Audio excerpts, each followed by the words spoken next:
Okay,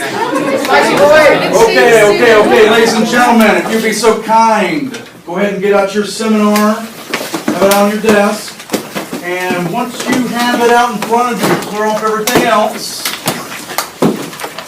I need for you to turn to your prompt, read it silently, and think about how it relates to your seminar reading. Okay, this says, based on your seminar reading and prior research, which primary source about slavery is a reliable account that historians can use? While you guys are thinking about this, looking over, making some last minute annotations if you need to, I'm going to come around, look at your annotations, make sure that you can participate. So take about 2 minutes now.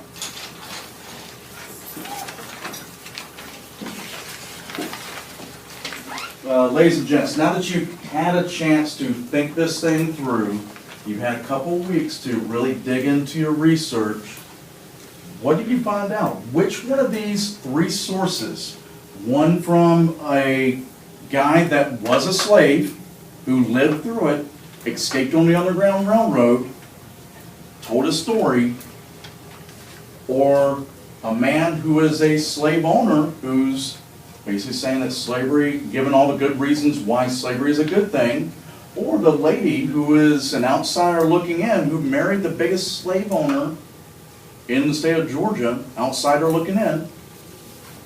Which one is the reliable source? Why? What did you find out? What says you? Well, I thought the first one was pretty reliable.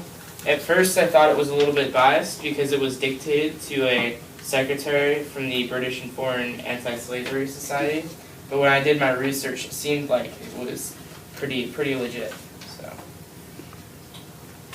I agree. I mean, you can tell that the first one is very reliable, mainly just because he was there. And they wouldn't want to change that too much if they wanted to get the message out of what was happening there and why it should stop. I agree. Also, how it would benefit him to say that it's terrible if it's amazing for him. How does that benefit him? I agree. I mean, the message would kind of come across better if he did show his parts about how he was treated worse than the cattle at the plantation. So it's kind of what I thought about it. That also completely goes against what the second source states, where it says that people were treated nicely, they were cared for and given medical services, when obviously, as John Brown says, from what he experienced, none of these things were really true.